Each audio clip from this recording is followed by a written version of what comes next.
हम अभी हैं भिवानी जिले की तोसाम तहसील है और तोसाम तहसील का बहुत ऐतिहासिक और क्रांतिकारी गांव है सागवान। जहां हम खड़े हैं सागवान गांव की आबादी के बीच खड़े हैं और ये जो मकान है ये सारे गांव का ये मुख्य चौक है। दिखा भी दो कैमरा घुमा करके। और ये जो रास्ता है ये सागवान से और तोसाम को यानी कि गांव से तहसील को जोड़ने वाली ये सड़क है। और इस सड़क के ऊपर तमाम साथी बुजुर्ग हमारे साथ खड़े हैं। और पानी, मेरी हाइट ज्यादा है, मेरी छाती तक यहाँ पानी है और बाकी लोगों के तो ठोडी तक भी पानी। ये बुजुर्ग हैं जांगड़ा साहब, इनके ठोडी तक पानी आया हुआ है। और ये ट्यूब लेकर के जो है और जो वीडियो भी बना रहे हैं ये मैट पर बैठ करके बना रहे हैं। कम से कम ये मान के चलो कि 5 फुट प्लस हम पानी में खड़े हैं। साथियों, गंभीर बात यह है कि 4 अगस्त को इस गांव की आबादी में पानी घुसा और ये सारा पानी आया है घग्गर भिवानी ड्रेन जो इस गांव के पास से गुजरती है। इससे पहले इस ड्रेन ने सागवान गांव की खेती की 1 इंच भी जमीन नहीं छोड़ी जिसमें जल भराव से फसलें बर्बाद ना होगी हो। अब पानी आबादी में घुसाया है।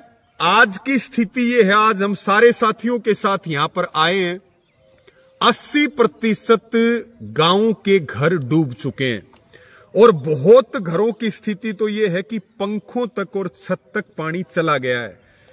पिछले दिनों रामूपुरा, एक दिन पहले की बात है, रामूपुरा गांव का एक किसान जिसका मकान यहां पे था और वो सामान निकालने के लिए आ गया और उस बुजुर्ग की भी इस पानी में डूब करके मौत हो चुकी है।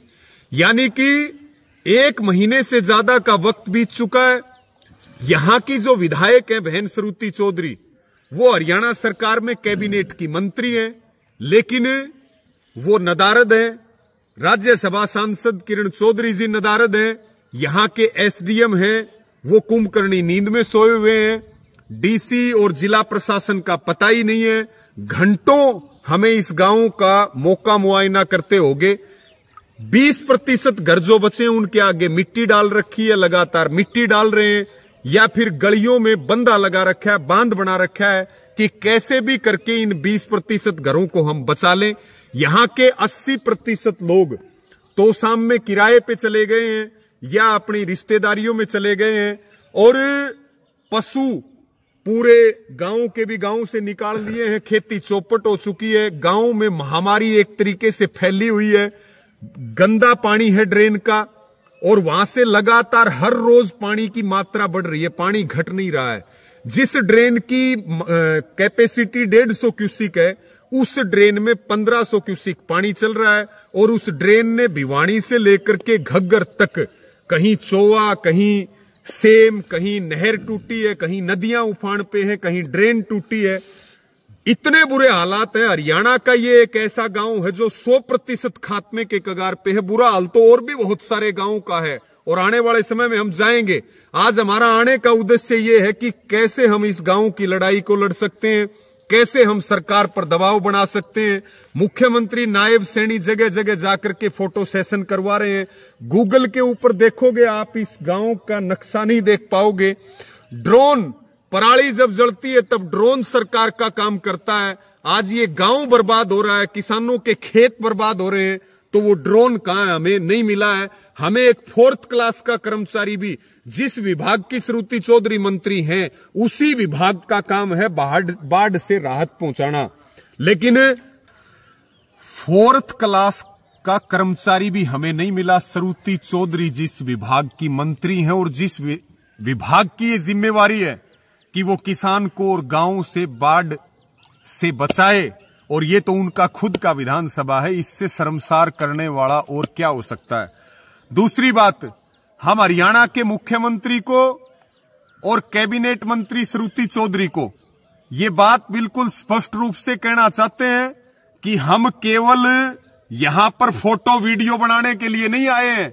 हम इस गांव की लड़ाई को मजबूती के साथ लड़ेंगे। जल्दी ये गांव पंचायत भी रखेगा, पूरा भाईचारा गांव गुआंढ यहां इकट्ठा होगा और उस पंचायत में आर पार का फैसला लिया जाएगा। ये बात सरकार और प्रशासन कान खोल करके सुन ले।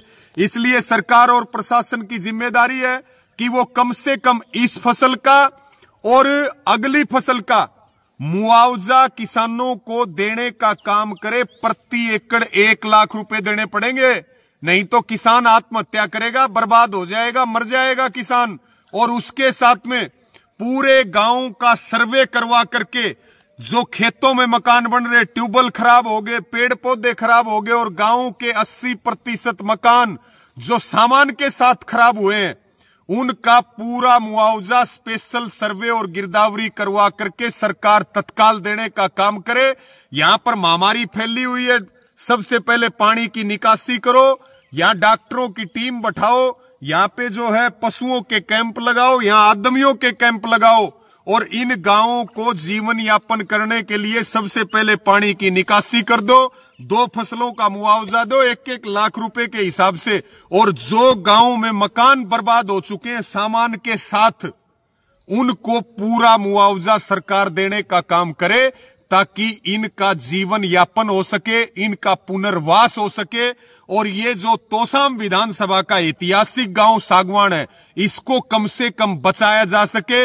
मुझे उम्मीद है ये बहुत गंभीर स्थिति है। हरियाणा के मुख्यमंत्री नायब सैनी जी, कैबिनेट मंत्री बहन सरुति चौधरी और हमारी ये जो राज्यसभा सांसद है यहां से है किरण चौधरी जी, हमारी उनसे ये पुरजोर अपील है, प्रशासन से पुरजोर अपील है कि वो अपनी शपथ को, अपनी जिम्मेदारी को, अपने कर्तव्य को उनको निर्वहन करें, उनका पालन करें और तत्काल सागवान गांव को बचाने के लिए आगे आए और युद्ध स्तर के ऊपर काम चलना चाहिए।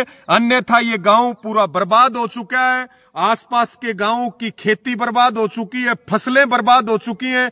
सरकार कह रही है क्षतिपूर्ति पोर्टल पर जाकर के और अपने नुकसान का ब्यौरा दो।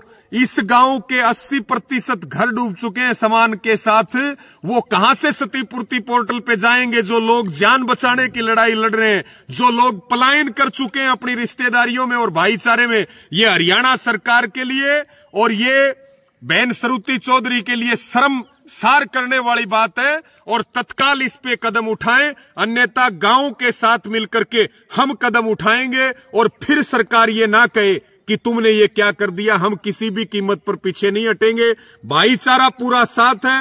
पूरे गांव को ये भी आश्वस्त किया है कि भाइयों के समाज के सहयोग की कहीं जरूरत होगी, जैसे पंजाब के अंदर काम किसने किया?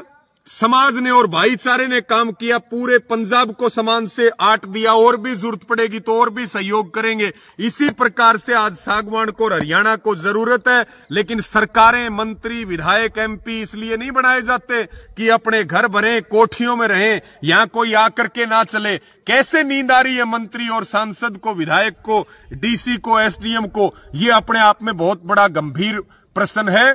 या तो समाधान करो और नहीं तो बड़ी लड़ाई, ये लोग तो मरे पड़े, फिर जो है सीधी सीधी बात है आपके घरों के आगे आकर के बैठेंगे और फिर ये मत कह देना कि ये क्या कर दिया। इसलिए इस वीडियो को सभी ज्यादा से ज्यादा शेयर करें।